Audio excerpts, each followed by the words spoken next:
Channel पवित्र हिंदू मध्ये आपले स्वागत आहे।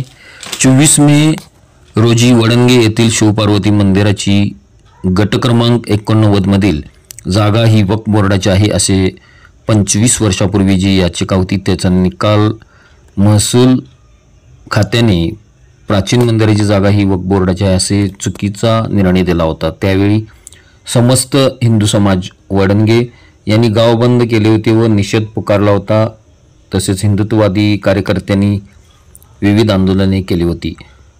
कोल्हापूरचे शिवसेना शहर प्रमुख रविकरण इंगवले यांनी मुख्यमंत्री एकनाथ शिंदे व संबंधित प्रशासन यांना विविध प्रसार माध्यमाद्वारे तसेच मराठा क्रांती चॅनल आणि चॅनल पवित्र हिंदू या सोशल मीडियाद्वारे दिलेल्या मुलाखतीमध्ये महसूल खात्याला त्यांचा निर्णय चुकीचा आहे आणि हजारो वर्ष असणाऱ्या प्राचीन ग्रंथातील पुरावे देत साक्षात शिवपार्वतीची भ्रमंती झालेली ही जागा ही वक्फ बोर्डाची कशी होऊ शकते असे स्पष्ट केले होते। आपल्या मार्मिक शैलीमध्ये महाराष्ट्र सरकारला व्हिडिओद्वारे प्रसारण आणि इशारा दिला होता। कोल्हापूर जिल्ह्यातील वडंगे येथे वक्फ बोर्डाचा निकाल ज्या दिवशी लागला त्यानंतर फार मोठे हिंदू वादळ तयार झालं। वक्फ बोर्डाचा निकाल हा कुणी दिला, का दिला, कसा दिला यापेक्षा आपण त्याची हिस्ट्री जाणून घेणं गरजेचं आहे। मला वाटतं अंदाजे 1954 साली वक्फ बोर्डाचा कायदा स्थापन करण्यात आला भारत देशामध्ये।